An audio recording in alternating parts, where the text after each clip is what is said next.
Welcome to The Dig on the Huskers Radio Network podcast, powered by Emeritus, featuring Nebraska Volleyball Director of Operations, Lindsay Peterson. Here's your host, Jessica Coody. Welcome back into another episode of The Dig. I'm Jessica Coody, and joined this week by the Director of Operations, Lindsay Peterson. Well, another big weekend. How did you guys feel coming off the weekend? Yeah, I mean, this time of year, you walk away with 2 wins, or you're happy. I mean, it's a slugfest this time of year. Teams are trying to survive, trying to get wins to advance, hopefully make themselves eligible for NCAA tournament.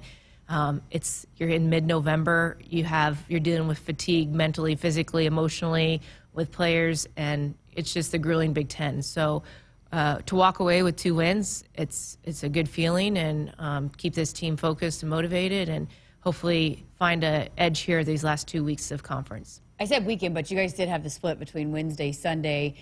Is that helpful at this time of the year to have that, or does it matter at this point? You just line up and play when you're told to line up and play? Well, the players might think it's helpful because we can't train as hard. It's a lighter training block for us, just because when you play Wednesday, you can't go hard the day before.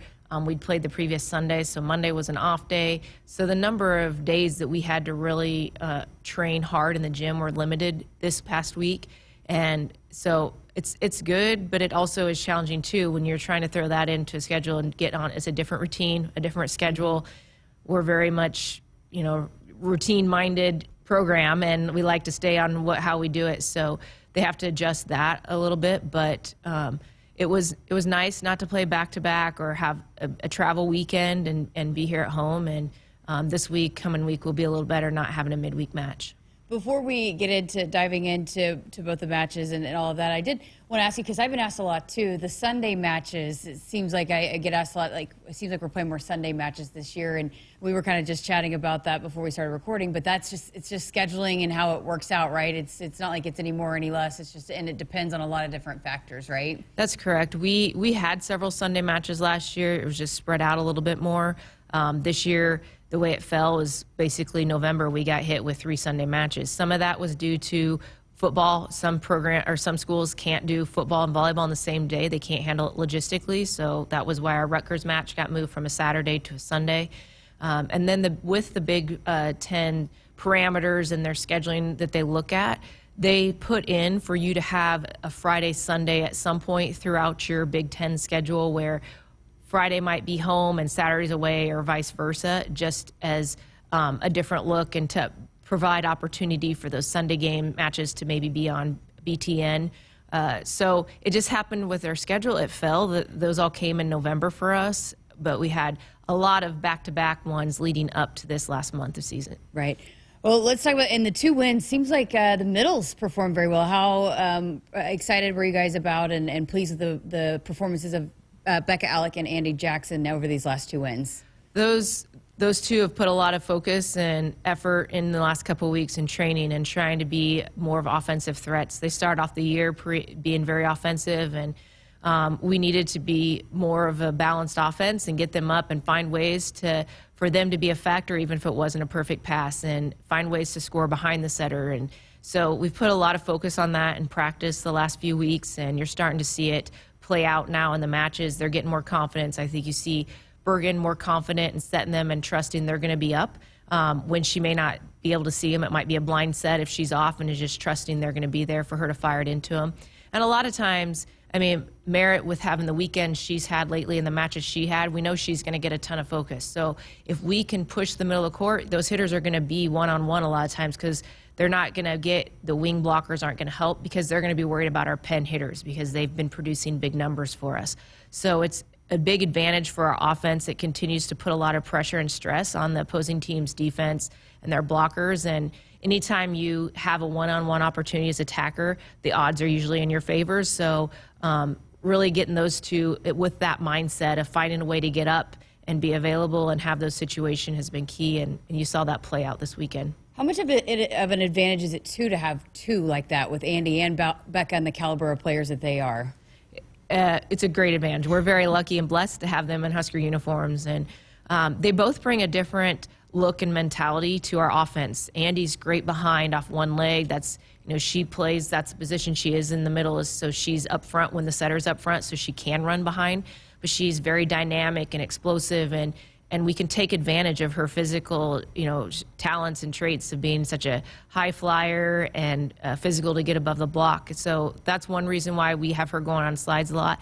And then Becca is just quick in the middle. She's a great attacker in front of the setter, so she can see, get in the gaps and move around, and hits a little bit of different type of set than what Andy does. So to have exceptional players in both those positions is not usual for most teams, and especially at the level that these guys play at is very unusual. So we're extremely lucky, and Maggie as well. Like when Maggie comes in, she's the same. Like she's great in front. She could fill in for either one of them. She's a little more versatile, could be a slide hitter or hit in front. So we have a great group of middles, and I know a lot of teams that's not the case usually year in and year out. Not to bury the lead here, but Laney Choboy and her play, again, broke all of social media. Last night was the #1 play on the SportsCenter top 10. How about that play? What were you thinking when you saw it go down? Yeah, we joke with Laney and we say there's no stop in a sentence with Lazy. So if you say anything to Laney, you better not say stop, because it's not going to happen. I mean, she just doesn't understand that word. We know that with her, no play is really dead until it's blown dead, because she just makes incredible plays, incredible hustle plays. She's very quick. She can get off the ground quick and move to make a play, and she's a risk taker. I mean, she's not afraid to get dirty or jump into a crowd or hit the bleachers to make a play for her team, and she's always been like that. She's had that trait through club and recruiting her. That was one of her strengths. I mean, she's just a tough kid, and really gritty when it comes to defense. And you saw how our team just responded to that, how the crowd feeds off it. When you make an incredible play like that and how your team responds, I mean, it just gets others fired up, and it frustrates your opponents. I mean, when you think a ball's down and then somehow Laney gets it up by a diving play, that can really wear on the opponents mentally. And so can't say enough about her and her effort, and just she's feisty. She's really feisty. You know, just it was unbelievable. Again, like you said, there's no stop, and I'm sure that everybody in the stands are saying, "Whoa, whoa, whoa!" And she just keeps running. I think she jumped over a camera person, but you know, just that effort. When did you guys see that was going to be what she's going to do? Was it all the way back in club when you were recruiting her? Yeah, we saw it in club when she was with the national team. You saw her make those plays, or all-out effort, flying over the bench, always ending up in the scorer's table. She sometimes. Coach has to remind her even in practice, like, this is practice. We don't need to make those type of heroic plays in practice. We know you can do it, but let's save it for a match when it matters and not get you injured in practice trying to do it. So we have to kind of rein her in a little bit in practice just to keep her safe. And but that's her trademark. I mean, that is Laney to a T, and you're going to get 110% with her no matter what. And we love having that on defense. Like I said, it just fuels our defense and really builds a lot of momentum for our team. What does it do, too, when you have someone like that, but then also, oh, by the way, you have one of the best liberos in the country in Lexi Rodriguez, when you have that duo that are on the same court together? It allows our defense to really just, you know, play free, and we tell them just go. Like, we don't tell them you have this area to play. I mean, they obviously know what they're reading around the block, but no ball is too far out of their reach. If they're going for it and they think they can get it, then you get out of their way, basically. And like I said, it's just as an opposing team to always feel like, geez, we have a big block they have to get it past, and then yet we have this relentless defense behind the block. And that really wears on teams offensively, and you start seeing them making hitting errors or try to do shots they don't normally hit, to one, not hit to our libero, or two, try to find a different option that they're not comfortable hitting, which causes them to err. So it's, you know, our defense is, we've always talked about our defense is something that we've been proud of and we're known for, our block and D. And so when you have a great physical blocking team, and then you combine that with the mentality that Lexi and Laney bring to the court defensively, that's what makes us so tough. When I talked to Laney this summer, you know, she joked about, people said, oh, you're crazy to go play behind Lexi, but she could be starting libero probably for most other teams in the country. It seems like she really embraces her role, whatever that might be. I mean, what does that say about her as a player and a competitor, that, hey, whatever you need me to do, I'll do it? Laney wants to play at the highest level and be the best player she can. And so understanding that maybe being behind somebody of Lexi's caliber and learning from her, but also playing another important role for our team, is better than going somewhere and maybe playing a libero but not having the success or getting the training or being pushed as much as an athlete as she would here. And so you got to give her credit. That is a tough decision for an 18-year-old to make. A lot of people think, well, why wouldn't you just go where the playing time is? And that's not her mindset. She wants to be the best she can be, and she knew that coming here would push her and really test her to try to get her to that level. And if that meant playing behind a phenomenal player, I mean, we talk about all the time about our gym and how competitive it is. And, you know, that's something we pride ourselves on, and why we get these elite athletes to come here is they want to compete every single day. And when you have that type of competition, I mean, if you have Laney on one side of the net, it's hard for our starters to get a kill in practice when she's playing defense on the other side of the net. Well, that only makes our starters better when she's, you know, not on their side of the court and she's being just as feisty in practice as she is in a match. So it's not the mentality of a lot of athletes, but the elite ones think that way, and that's what Laney's train of thought, and we're lucky that that's how she is, and it's really aided to and helped our team with the success they've had this year. So you were Nebraska's first ever libero, right? And take me through when that became a position in the NCAA. You were a setter, then a defensive specialist, like how that conversation went, like, hey, I'll play libero, I'll be the first one here. Yeah, well, we're going way back here in history, aging me here, but it was my senior year when the libero came in, and I had come in as a setter when John took over as the head coach my sophomore year. He had gone with a 5-1 and asked if I would consider being just a defensive player. And a lot of times they talk about how a setter has such a great feel for the game and a mindset. So it's a good transition, setter to defensive player, because you see the game so well. You have to, as a setter, you have to understand the game. Same for that libero position or a defensive player. So transitioned into that. And then when the NCAA made the libero position official my senior year, then just moved into that, transitioned into that. It was a pretty flawless transition. It allowed me to be on the court more. At that time, the libero could not serve like they can now. So that was something that I did as a defensive specialist. I always would go in and serve and then play through rotations. So that was a change in my role, but it was a fun change. It gave me the opportunity to be out there more, and I think it helps provide a little bit of stability on the court when you have a player out there that doesn't count against your sub count, is only in the back row, but is managing the back row, because it's vital. The communication is so important on the court, and so to have somebody running that from back and coordinating your defense and first contact, serve, receive, has only made the game better. And you can just see how that position has grown from years and years ago when I played it to what the type of players and athletes and the impact it's had on the game. So they did a little piece with you, featuring you in the broadcast in the game against Illinois. And they talked about that and just like the legacy of the libero here. And being that you were the first, how much pride do you take in where it is today with a couple players, especially like Lexi, and then assuming if Laney's the one that moves into that spot eventually, but just to have that kind of tradition and that it started with you, how much pride do you take in that?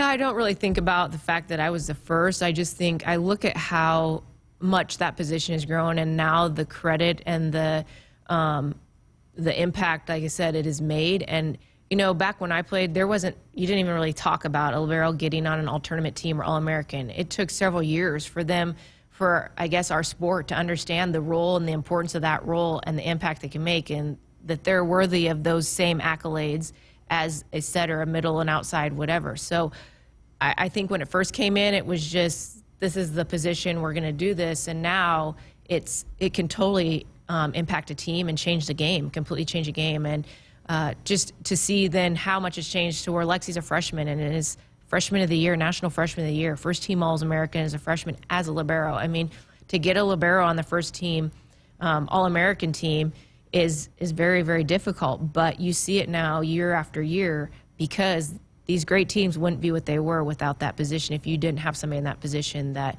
was phenomenal and played a huge role on the team. So I think that's what I'm most proud of, is just to see how that position has grown and to see the value it's put on of it is placed in our program, and that the coaches realize that, or we've always realized that it's an important piece of the team and only helps our team. And to now be, you go out and recruit a libero. It wasn't just, oh, you're the shortest one on the team. Guess what? You're going to play this position. It's you go out and you try to seek out and find the best libero in the country to come in and hope to run your pass and defense for 4 years.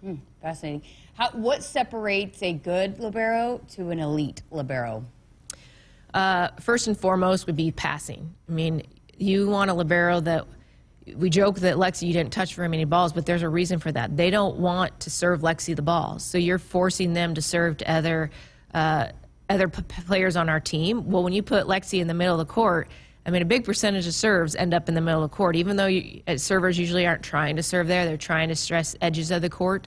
But you put her in the middle of the court, and your offense runs from that. So you have a great libero who's passing at very high numbers, allows your offense to be executed at a very high number. And offensively, I mean, you got to kill the ball to win matches. So if you're running your offense 10 to 15 feet off the net consistently, you're going to be a pretty easy offense to slow down. So to have a libero that is constantly putting the ball right where the setter needs it is a huge advantage. And so I think that's the first sign. And then somebody that just has a great feel for the game. I mean, defensively, it's almost like Lexi, Laney, they have kind of this sixth sense of understanding where the ball's going to be before the ball's hit. They have a great eye to read the hitters, have a feel for what those hitters' tendencies are, and are just a step ahead.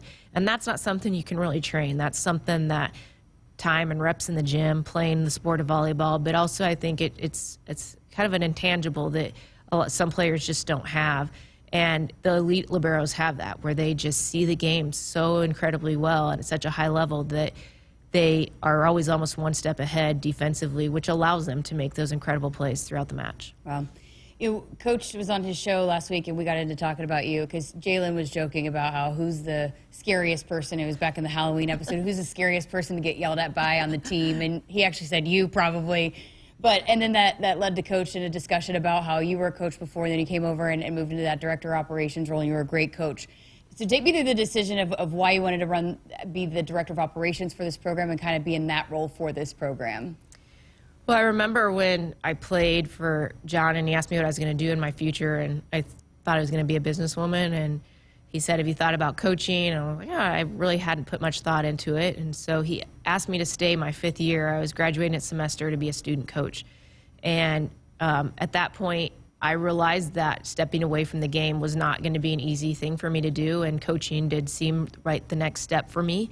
But he told me that, you have to go away before you can come back. So I think that was probably some of the best advice I've gotten for my personal development in my career, is because you feel like you know Nebraska, but you don't know what it's like anywhere else. And then when you step out, you realize how great Nebraska is, the impact it had on you, and what it meant to you. And so when the opportunity came after I coached for a couple years and I was back here working camp, and he had brought up that they were probably going to be looking for a new director of operations, and he really wanted to fill it with somebody that he had played in his program, understood him. Coach has very high expectations, very demanding, and if you understand that going in, I think it makes this position a much more enjoyable position. And so he had asked if I thought I'd be interested in that, and at the time, I really did love coaching. I would say the thing I probably liked least about it was all the recruiting. And I had been at programs, though, that our recruiting pool was much, much larger than what you're facing here at Nebraska. I mean, you're choosing from the elite players in the country here, and you're only battling with a handful of schools to get them. I was dealing with 200 plus in our recruiting pool and 150 schools trying to get those same 200 kids. So it was at a totally different level, and I knew at some point I didn't want to be on the road all the time. And I also knew I wanted to get back to Nebraska. I think having gone away and seeing what other programs were like, and I saw what this was like day in and day out as an athlete, I wanted to be back in it to have hopefully an opportunity, one, to make an impact on other young females in the sport, but also to give back to a program that gave me so much. And so it was a fairly easy transition to come back. And in the roles that I was serving as an assistant at those other schools, I was doing a lot of what I do as a director of ops here, because we didn't have that position. It wasn't a funded position within our program. So I was dealing with the scheduling. I was handling all the travel. I was ordering the equipment and being a coach and watching video and doing all that on top.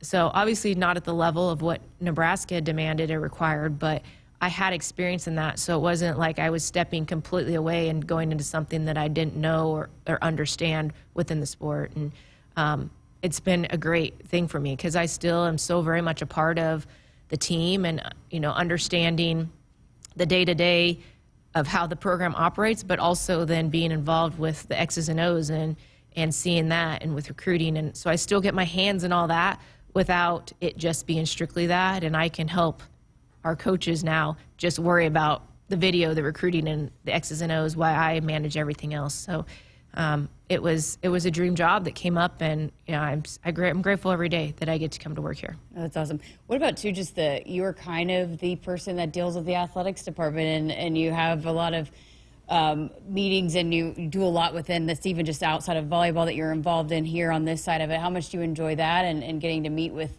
leadership and all of that kind of stuff too? Yeah, having my hands in so many different parts of the athletic department, I think is another one of the reasons I love this job, just because of seeing what all goes into putting a match together. I mean, you don't just show up and the match happens, especially trying to fill a Devaney Center or trying to fill a stadium. I mean, there's so much planning that goes in, and to see how hard our marketing department works, how hard our ticket office works, to work with development on getting boosters involved. So I get to see so much of what athletics is, collegiate athletics is today, that I'm not just siloed into volleyball, Nebraska volleyball, and what volleyball does. And I think that has really helped me have a better understanding of how others help our program, but also just how much this university works together and how much goes into it to make each sport, really have the opportunity to excel, and all the resources that are put into it.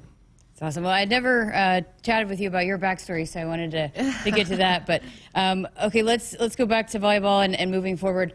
Also serving, I meant to ask you about that earlier. You guys had to be pleased with the serving over the last couple of matches. Absolutely. Serving had been a little bit of our caveat here lately, and leading up to these last few matches, the girls really have been working on it in practice. We've gone to a little different strategy of how Coach Cook is calling the serves and the situations of some of the serving, and it's really allowed the girls to go back and just, I think, feel a little more free and to serve the ball in. And to see yesterday to have way more aces than errors is incredible. I mean, you like to 1-to-1 ratio, but to see that we exceeded that is a positive, especially going in late in the season. Serving is going to play a huge role as you start moving your way into postseasons. As you face more and more dynamic offenses, you have to serve aggressive and tough. So for our players to find confidence in that now and have that in their back pocket as we move forward will be huge for our program.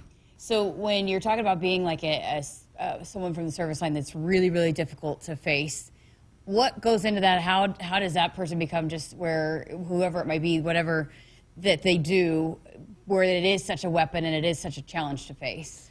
Well, some of the teams, like yesterday, we faced their setter Mosier had an incredible jump serve. I mean, for somebody to jump serve with that consistency, move the ball is trailing, it's not coming it's not like a down ball right at you. It's moving, and it's moving at a high velocity. And to have the consistency that she did is unusual. So when we see servers like that may have a unique serve, whether it's a jump serve that's cutting one way or trailing one way or the other, maybe a float serve that is always falling off at the end, so it looks high like it's going out but always drops at the end, or somebody that we call yo-yo serve, where it looks like it's coming at you and then all of a sudden it drops short in front of you, like they just take a little bit off. Those type of servers, the coaches will pick that up and watch servers a lot in their scout and find that out. And so we'll go into practices the whole week before, just as we're prepping for what hitter tendencies are, we're prepping for the servers and understanding when this person gets back to the service line, this player goes back to serve, we need to be, we want to maybe have 4 passers out, or we want to make sure Lexi's in the middle of the court in this rotation. So it might even determine how we match up a little bit too, or how, to make sure that the server is serving into our strength in one of our stronger rotations, and so we can try to get out of it quicker. And but it's something we'll practice. We'll have our managers or players on our team simulate what that server does. They watch video on that so they can come into practice and try to simulate the best they can. So our team gets a look, our passers get a look at it and can prepare for it prior to the match. And assuming it's just kind of like everything else, just practice, practice, practice, when that becomes a trait for somebody and those things that they're able to do at the serve, it's just a pitcher and practicing a curveball kind of thing. It's just time and reps over and over again. Yeah, I would practicing that, and then somebody that has really great hand contact on the ball is usually a great server because they're usually hitting it in the right spot time after time after time. And then somebody who's confident. I mean, all great servers have to be confident, because if they're going back and they're a little nervous or not sure if they're going to get that ball in, there's no way they're going to be one of those servers that goes on a run. So just a player who has become confident in that craft and has done it, like you said, over and over and over, and they go back there and know this is their one opportunity, and they make the most of it each time. Coach said last night in his postgame that Illinois exposed you guys a little bit in the third set, I believe. What's that look like for this week, kind of addressing some of those concerns that you guys saw on film from Illinois? Yeah, with every match, there's lessons to be learned, and so the coaches will watching video today and getting things put together. We saw some things in our block we weren't really happy with, block and defense, that we need to make changes on. A few things offensively with our tempo that we need to adjust. But those will be things that we'll take into this week and try to get better at, because like we say, this time of year, teams are either going this direction or they're going this direction, and we want to make sure we're still trending and getting better each time we step in the gym. And that's a real challenge at this point, because you're in that point of your season where you're waiting for that postseason adrenaline to kick in. You still have 2 weeks left. You know, Thanksgiving's coming up, the holiday. It's a tough time, and you're just trying to get to these final weeks of your conference season. That's a grind. So the coaches really challenged our team after the match last night to say, this week we need to have that mindset, that championship mindset, that we're coming in each day with the mindset we're getting better. Even if it's better at just one little thing, it'll make us better come December. And so they'll have a great plan with how we'll train that and practice these next 3 days and try to make the most of the training days we have before we play on Friday. Second to last weekend here. It's crazy to believe. I feel like we were just talking about the stadium match, but Michigan on Friday and Iowa. And again, you guys faced Michigan earlier, and I know it'll be an emotional but also fun match for Harper Murray. But what are the keys for this weekend for the Huskers? I think the biggest key is our side of the net, to make sure that we continue to put pressure on the teams and not let up. You know, if we are up, we need to finish the game, not get complacent or take our foot off the pedal at all. And then we also have to understand that right now, the teams that we're playing, some of them may not be getting into the tournament, so they have nothing on there as far as pressure. They're going to come out, play free, fun. They're probably going to embrace the environment that they're in because they don't have that opportunity a lot, and they're going to come out and really go at us, and we're going to have a big target on us. So we need to understand that we're not protecting anything. We're just playing. It's another match, and to really appreciate the opportunity that we have for another home match, a match at home on Friday. It's our last home match, and to enjoy that and our fans and enjoy playing together as a team, but also make sure that we are continuing to go in that upward trajectory, and not let the name across the jersey on the other side affect how we play or the mindset we approach the match at, because it's that time of year where the switch doesn't just flip on and off. It has to be on and be on for good. Is it weird not to be playing in a senior day ceremony? It is weird. I mean, that is so unusual, especially when you think of COVID, how COVID was. I mean, that was always the question, like, is it senior day or not senior day? Or is this person going to come back or not? Or do we do it next year? So we don't even have to worry about any of that. So that'll be it'll be different for us to not do it. And that's a lot of, we've got those questions, like, are you going to do anything? And we don't have any seniors to really recognize or do that, but it is our last home match, so we're still going to approach it at that as our last regular season home match. And we want to pay tribute to great fans that we've had to support us this season and been behind us, supporting us all the way. And so that'll be our focus for Friday. Is it, at this point in the season, are you starting to think, okay, we're so close now to getting to host? I know this team's been about one match at a time, but when you think about the advantage that you get when you get to host in the postseason, is that something that does enter the minds now? Is that something that you do think about and try to shoot for at this point? I'm sure it's on everybody's mind. It's not something that we talk about. Yeah. It's just, you know, if we take care of business on our side, then that'll take care of itself. And that's not in our control. I mean, we only control what we can right now, and that's how we perform each match that we step on the court. And so that's really our focus, is not what other teams are doing, not what the NCAA committee is deciding. It's what are we doing as a team and where are we putting ourselves in the best position. But, you know, I'm not not dumb enough to think that the players aren't thinking that. I mean, obviously our staff is. It is this time of year you have to kind of think about it because it's coming, and then when it gets here, it's here, and you got to be ready to go. But it's not in our talk or language. It's what we're working on to do today to get better, and then as we move forward, when it comes to that time, then we'll address that issue. Love it. Great stuff, as always. Appreciate your time, Lindsay Thank Peterson, you. I appreciate it, here with us Jessica. on The Dig. And as always, The Dig, powered by Emeritus. And as always, make sure you subscribe and like wherever you listen to never miss an episode of The Dig right here on the Huskers Radio Network podcast.